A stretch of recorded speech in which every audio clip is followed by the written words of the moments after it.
इस समय मैं हिंदुस्तान के सबसे बड़े वॉलनट यानी के अखरोट के गार्डन में हूं और मेरे चारों तरफ आपको सिर्फ और सिर्फ अखरोट यानी कि वॉलनट के पेड़ दिखाई देंगे।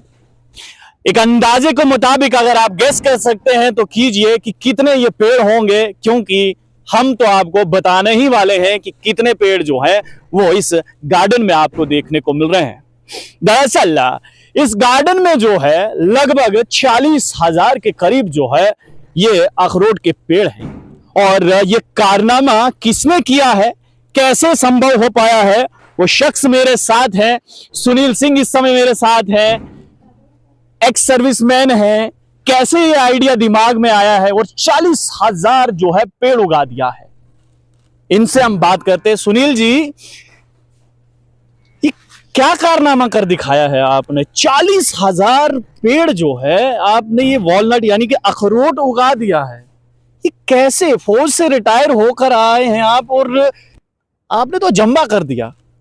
सबसे पहले मैं आपका बहुत बहुत धन्यवाद कर रहा हूं सर कि आपने यहाँ आने का जो कष्ट किया है, इसके लिए आपका बहुत बहुत धन्यवाद। ये जो 40,000 पौधे यहाँ पे आप देख रहे हो, ये पौधे 40,000 तक सीमित नहीं रहने वाले हैं, क्योंकि हमने एक ड्रीम प्रोजेक्ट बनाया है कि अपने जो J&K हिमाचल और उत्तराखंड में हम वॉलनट्स की एक रेवोल्यूशन लाने वाले हैं। ओके। क्योंकि वॉलनट एक ऐसा फ्रूट है जो हमारे जो पहाड़ी एरिया है उसके लिए बहुत अच्छा फ़ायदा देने वाला है। जैसे कि मैं एक छोटा ग्राफ आपको बताऊं कि अगर हम 10 कनाल लैंड में अखरोट की प्लांटेशन करें तो साल की इनकम जो है उस फार्मर की करीबन 15 से 20 लाख रुपया होगी। 15 से 20 लाख रुपए सर। और ये जो वॉलनट हैं, इसकी जो एज है, लाइफ है, वो 300 साल तक चलने वाला है और उस पर काफ़ी कोई मेहनत करनी नहीं है, स्प्रे प्रोनिंग वगैरह कुछ भी नहीं करना है। और ये जो मॉडर्न किस्म के जो प्लांट्स हैं, ये ग्राफ्टेड प्लांट हैं जो आप लगाने के बाद दूसरे तीसरे साल में सैंपल ले लोगे और 8 साल के बाद फुली कमर्शियल हो सकते हैं हम इन प्लांट्स के ऊपर। जबकि जो पुराने प्लांट्स थे, हमारे जो ट्रेडिशनल प्लांट्स थे, उनको 10 साल के बाद हमें फल मिलता था और उनकी जो हाइट थी, वैगर थे 50 से 60 फीट जाते थे वो, तो उसमें काफ़ी खतरा भी रहता था, मेंटेन करने में बड़ा प्रॉब्लम आता था। ये जो आप यहाँ पे प्लांट्स देख रहे हो सर, ये 15 फीट से ऊपर नहीं जाने वाले हैं। ये कैसे पॉसिबल है? आप किसी की हाइट कैसे रोक सकते? हाँ, इसमें एक लॉजिक है सर। इसमें अगर हम जाएंगे तो ये कुछ टेक्निकल बातें हैं कि जब हम किसी पेड़ को ग्राफ्ट करते हैं वो डार्क रह जाता है, वो रिड्यूस हो जाता है। तो हमने क्या किया सर कि इसका रूट स्टॉक। सुनील जी, मैं चाहूंगा कि थोड़ा सा आप सिंपल भाषा में समझाइएगा, क्योंकि हो सकता है बहुत सारे ऐसे किसान हो जिन्हें ये नहीं मालूम कि ग्राफ्ट क्या होता है। तो ये ग्राफ्ट होता क्या है, आसान भाषा में बताएंगे जरा? जी, ग्राफ्ट एक ऐसी टेक्निक्स है, मतलब एक देसी भाषा में हम बोलेंगे उसको पैबंद बोलते हैं हम। ओके। जैसे कि हमारे गाँव में कोई पौधा होगा, अखरोट का पेड़ होगा, वो हार्ड निकलता है, मतलब उसको बोलते हैं, अपनी लैंग्वेज हम बोलते हैं वोट। फिर उसको अगर हम अच्छा बनाने की कोशिश कर रहे हैं तो फिर हम कलम लाते हैं, कलम काट के उसके ऊपर लगाते हैं, तो उसको हम ग्राफ्ट बोलते हैं। तो जब ग्राफ्टिंग करते हैं उस पौधे को हम, तो उसकी हाइट जो है ऑटोमेटिकली कम हो जाती है। 50% जो है हाइट कम हो जाती है। और इस हाइट कम करने के ऊपर हमारा एक और एक्सपेरिमेंट चल रहा है। 15 फीट से कम और भी इसकी हाइट हम ले सकते हैं सर उसमें। अच्छा सुनील जी, एक तरफ फौज और दूसरी तरफ ये अखरोट, ये कैसे? फौज से आए आप और एकदम से जो है 40,000 पेड़ आपने उगा दिए। ये पहले से प्लानिंग थी या फिर एकाएक मन में ख्याल आया? एक्चुअली क्या, जो प्लांटेशन का कंसेप्ट था वो मुझे बचपन से ही शौक था प्लांटेशन का। तो ड्यूरिंग जब मैं आर्मी में सर्वे कर रहा था तब से मेरी प्लानिंग चल रही थी और तब से मैंने काम शुरू कर दिया था। यहाँ मेरी नर्सरी 40,000 की पौधे तो हैं, बट यहाँ से दूर जब हम 15 किलोमीटर अपने गांव में जाएंगे, वहाँ आपको 350 के आसपास मेरे मदर प्लांट्स मिलेंगे। अच्छा। जो कि डिफरेंट कंट्रीज से डिफरेंट वेराइटीज़ मैंने एक जरम प्लाजा वॉलनट का तैयार किया हुआ है। तो वो आप वहाँ पे देखेंगे कि वो फ्रूटिंग पे आ गए हैं और उनसे सारी जो जितने भी बर्ड वुड्स हैं, कलमे हैं, इनके ऊपर हम यूज़ कर रहे हैं और वहाँ पे भी 8 से 10,000 प्लांट्स एक्स्ट्रा ये नर्सरी वाले हैं। सुनील जी, मुझे एक बात बताइए, क्योंकि हमारे जितने भी किसान भाई इस समय आपको देख रहे हैं, आपको सुन रहे हैं, सबके मन में एक सवाल होगा। अखरोट का पेड़ तो सबके घर में होगा, फिर उसमें और इसमें क्या फर्क है, क्या डिफरेंस है? क्या वो ज्यादा फलदायी नहीं है, ये ज्यादा फलदायी है? क्या डिफरेंस है सर इसमें बहुत बड़ा डिफरेंस है। जो आम पेड़ जो है सीडलिंग वाला पेड़ है, उसका जो फ्रूट होता है हमें अंदाज़ा नहीं होता कि किस किस्म का फ्रूट निकलेगा। एक तो लॉन्ग टाइम के बाद 10 साल के बाद फ्रूट देता है। जी। दूसरी बात ये होती है कि ये कैसा निकलेगा, क्या निकलेगा, हार्ड निकलेगा, सॉफ्ट निकलेगा, उसका भी कोई कंसेप्ट नहीं होता है। बट ये जो पौधा हम बनाते हैं ये काफ़ी रिसर्च करके हम बनाते हैं कि जो हाई क्वालिटी का पौधा हो, ज़्यादा यील्डिंग वाला पौधा हो, जो ज़्यादा फसल दे, ज़्यादा अच्छा हो, ज़्यादा सॉफ्ट हो, जो आगे किसान को फ़ायदा दे, वैसे हम सिलेक्ट करते हैं। कम से कम अभी तक मैंने 20 वैरायटियाँ सिलेक्शन की है अपने डिस्ट्रिक्ट में, जो टॉप मोस्ट मतलब हम कह सकते हैं कि दुनिया के सबसे अच्छे जो वालनट है डिस्ट्रिक्ट किश्तवाड़ में हैं। हमने रिसर्च किया है, उनको प्रिजर्व किया, हमने मदर प्लांट बनाए हैं और उनकी साइनवुड लेके, उनके ग्राफ्ट लेके हम पौधे बनाते हैं और फार्मर को देते हैं। तो ओबियसली किसान को बहुत फ़ायदा भी होगा और बहुत बड़ा फ़र्क भी है। दूसरी बात यह है कि अगर हम मार्केटिंग करते हैं वालनट की, तो जैसे कि मैंने बताया था कि हमारे पास 1 लॉट में अखरोट नहीं है। अगर हमारे पास 1000 पेड़ हैं तो 1000 किस्म के फ्रूट निकलेंगे और उनकी हम मार्केट नहीं कर पाएंगे। तो इसका कंसेप्ट जो ग्राफ्टिंग वाला है, अगर हम ग्राफ्टिंग वाले पौधे लगाएंगे तो 1 लॉट में टनों के हिसाब से हम वालनट्स प्रोड्यूस कर सकते हैं और एक्सपोर्ट कर सकते हैं। सुनील जी, आपने कहा कि लगभग 10 साल के बाद जो है वो फल देता है, जो सबने लगाया है। तो जो ये वाला हमारे पास पौधा इस समय हमारे सामने है, अगर इसे हम अपने घर पे लगाते हैं तो ये कितने टाइम बाद जो है ये फल देना शुरू कर देगा? डेफिनेटली ये 1 साल के बाद ये फ्रूट पे आ जाएगा। एक साल के लगाने के तुरंत 1 साल के बाद फ्रूटिंग पे आ जाएगा, सैंपल दे देगा और 8 साल के बाद फुल्ली कमर्शियल हम इस प्लांट के ऊपर होते हैं सर। तो 8 साल के बाद जैसे आपने कहा कि फुल्ली कमर्शियल हो जाएंगे इस पर, तो एक पेड़ से कितना प्रोडक्शन निकलेगा, कितना अखरोट पैदा हो सकता है? अगर पीक यील्ड की हम बात करें तो पीक यील्ड में 60 से 80 केजी जो वालनट है निकलते हैं। इसमें से हमने कुछ ऐसी वैरायटियां सिलेक्ट की हैं जो हाई प्रोडक्टिव है, क्लस्टर बेरिंग में आती हैं, लिटरल बेरिंग में आती हैं, वो 100 केजी से भी ऊपर जाती हैं। 100 केजी से सर। अच्छा, एक और समस्या रहती है सुनील जी, हमने अक्सर देखा है कि जब हम किसी भी गार्डन में जाते हैं, नर्सरी में जाते हैं, तो कोई भी अगर अखरोट का पेड़ है तो उसके नीचे जो है पेंट किया होता है, और उनसे अगर ये पूछा जाए कि ये ऐसा क्यों किया है तो उनका कहना होता है कि पेड़ में जो है कीड़ा लग जाता है। तो इस पेड़ में भी तो कीड़ा लगता होगा, तो क्या करना चाहिए, क्या लगता है या नहीं लगता है? मोस्टली अगर हम वालनट की बात करें तो जो ये हम पौधे बनाते हैं वो काफ़ी रिसर्च करके बनाते हैं। इनका जो रूट स्टॉक हमें बनाना होता है, ये जंगली प्लांट्स लाते हैं हम ना, जंगली प्लांट्स के फ्रूट। जैसे जंगल में जो अखरोट होते हैं वो काफ़ी रफ एंड टफ होते हैं, तो उसका सीड लाके हम उनको पौधा उगाते हैं, फिर उसके बाद उसके ऊपर ग्राफ्ट करते हैं। तो मोस्टली मतलब 100% नहीं तो 95% वो डिजीज फ्री रहते हैं।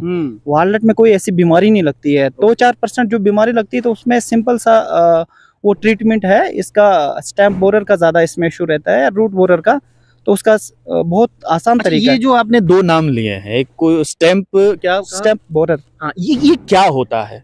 एक्चुअली ये क्या होता है कि जो प्लांट का स्टैम्प होता है उसमें एक कीड़ा लग जाता है, वो होल करता रहता है उसमें, तो उससे प्लांट सूखने के चांसेस रहते हैं। उससे बचने का तरीका क्या है? उससे बचने का तरीका एक सिंपल होता है, पेट्रोल या डीजल जो होल हुआ है स्टैम्प में उसको किसी नोकीली तार से घुसाना है उसके अंदर, होल के अंदर।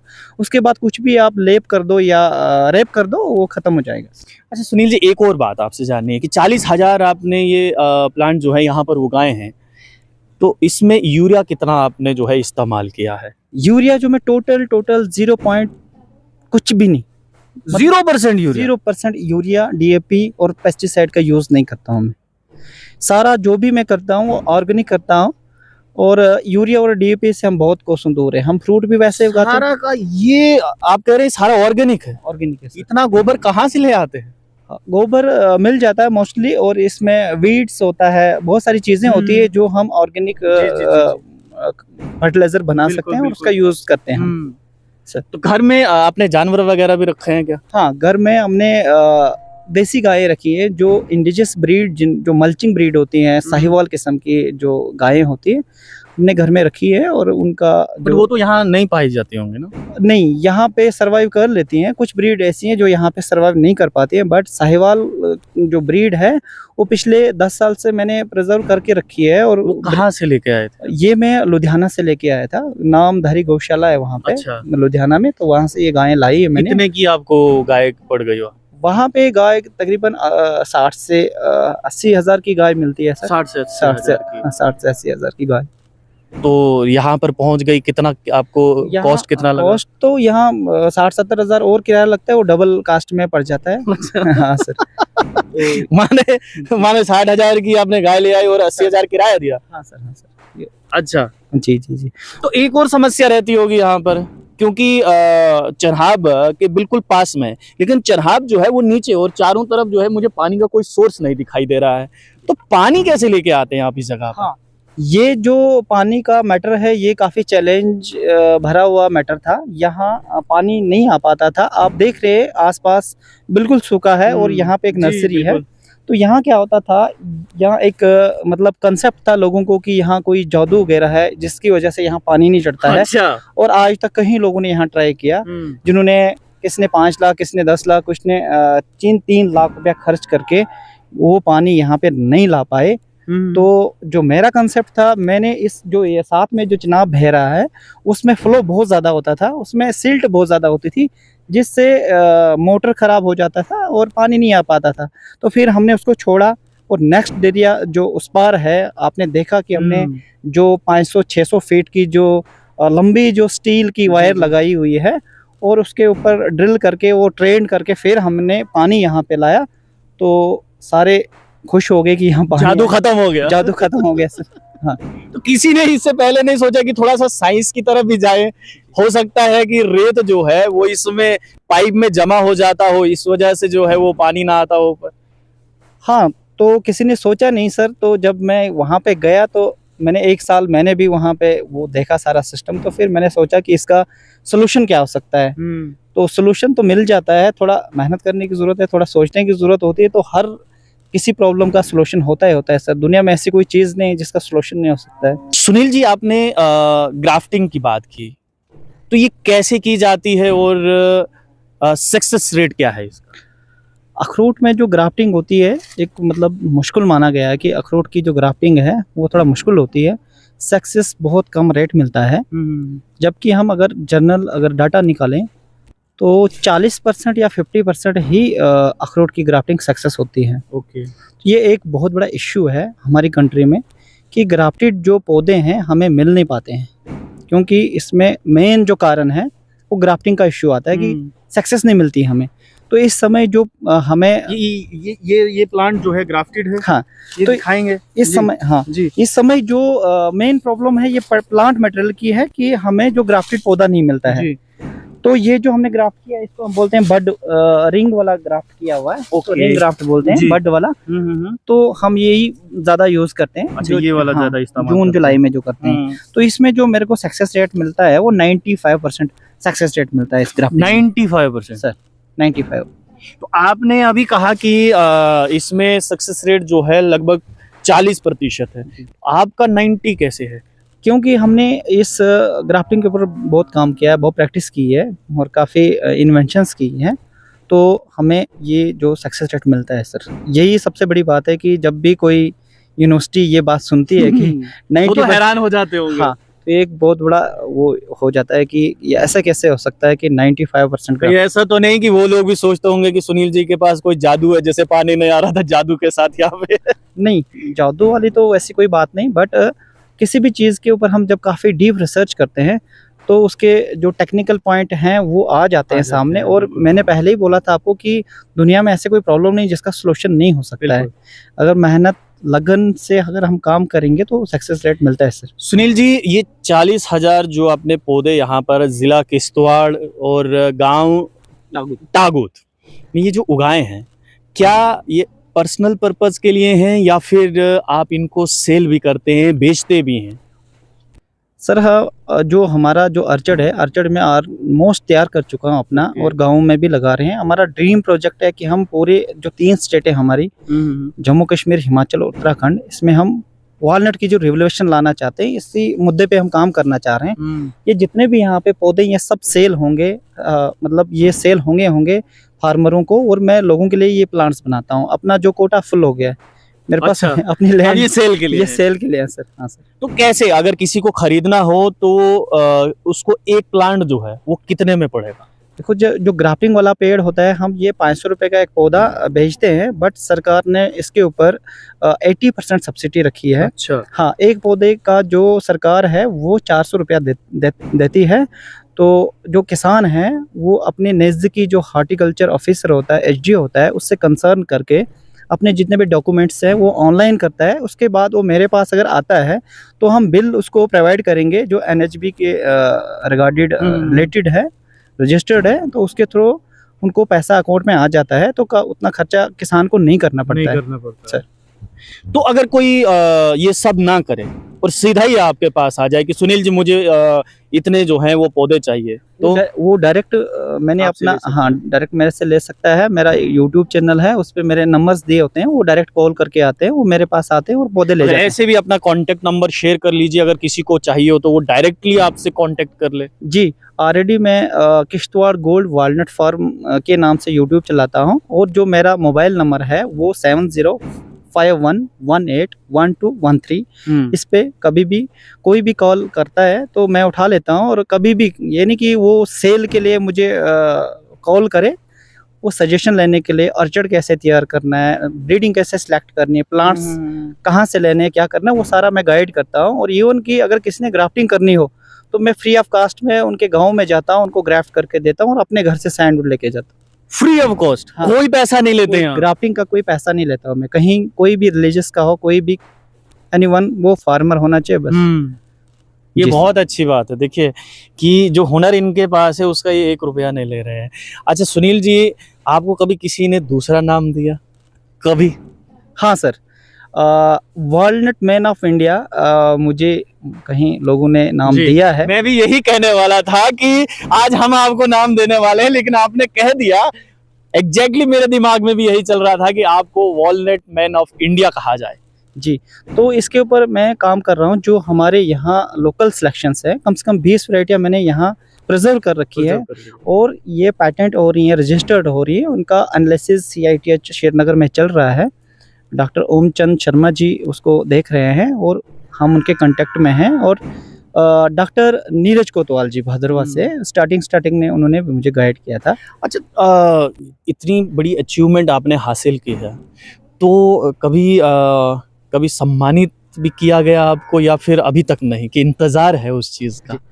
हाँ, ये जो सम्मानित की बात आप कर रहे हो, डिस्ट्रिक्ट लेवल पे मुझे सम्मानित किया गया है। नेशनल लेवल में भी मैंने अभी टॉप किया है, वो 28 नवंबर को मुझे अवार्ड मिलने वाला है। और ICR में भी मेरा नाम जा चुका है, और ये CITH और कास्ट में मेरे को अप्रिशिएशन मिली है। और उम्मीद कर रहे हैं कि आगे होगा, कुछ ना कुछ तो होगा। अगर नहीं भी होगा तो कोई हम सेटिस्फाई हैं सर। हम बस फार्मर। सुनील जी, अब क्या इसके आगे, अब क्या? इसके आगे हमें बहुत बड़ा एक ड्रीम जो मैंने सोचा है कि हम हर फार्मर के घर में वॉलनट्स के प्लांट्स लगाएं, क्योंकि क्लाइमेट चेंज है सर, और जो यहाँ की लैंड है इससे हम ज़्यादा कुछ कमा नहीं पाते हैं। मक्की लगाना वो वाला ट्रेंड ख़त्म हो चुका है, अभी ज़माना बदल चुका है सर। पढ़े लिखे लोग भी हैं, काफ़ी युवा आ रहे हैं हमारी तरफ, तो हमें प्लांटेशन करनी है, बहुत प्लांटेशन करनी है। जैसे कि मैं बता रहा हूँ कि एक पेड़ से हम 20,000 रुपया ले सकते हैं। देखिए, इससे कहते हैं कि एक तीर से 2 निशाना। फल तो मिल ही रहा है आपको, ऊपर से जो है जो पोल्यूशन फैला है वो भी कम हो रहा है। हाँ, डेफिनेटली जो पोल्यूशन है वो भी कम होगा। जितने ज़्यादा पेड़ लगेंगे उतना वातावरण के लिए अच्छा रहेगा ये। तो हम कंटिन्यू इसके ऊपर ही प्रयास करें। बचाएं कैसे, सबसे जरूरी जो है वो क्या है एक अखरोट के पेड़ के लिए? देखो, इसमें मैंने पहले ही बताया कि ये काफ़ी हार्ड प्लांट होता है, इतनी जल्दी वो सूखने वाला नहीं होता है। एक बार अगर ये लग जाता है फिर सूखता नहीं है। फर्स्टली इंस्टल स्टेज पे क्या होता है कि इसको केयर करना होता है। जिस साल आपने ये प्लांट लगाया उस साल उसको केयर करना पड़ता है, पानी वगैरह देना पड़ता है। एक दो साल अगर आपने केयर कर ली तो ये मरने वाला पौधा नहीं है, क्योंकि ये इसके रूट्स काफ़ी डीप जाते हैं। चलिए, तो देखिए, ये 40,000 जो यहाँ पर पौधे आपने देखे या फिर देख रहे हैं, ये सुनील जी की मेहनत है। और उम्मीद करते हैं कि न सिर्फ जिला किश्तवाड़ बल्कि जैसे सुनील जी ने कहा, जम्मू कश्मीर, हिमाचल और उत्तराखंड ही नहीं, हम तो कहेंगे कि पूरे भारत में ये ब्रीड जाए यहाँ से। और जिला किश्तवाड़ का नाम जो है वो पूरे हिंदुस्तान में नहीं बल्कि पूरी दुनिया में जो है वो मशहूर हो, और इनका ये जो अखरोट है ये पूरी दुनिया के घर घर तक पहुंचे। अब बारी है उन 300 मदर प्लांट्स की। उसके लिए आपको दूसरा पार्ट देखना होगा, इसलिए आपको देखना है स्ट्रे टॉक्स। मुझे और मेरे कैमरामैन विजय को दीजिए इजाजत। धन्यवाद।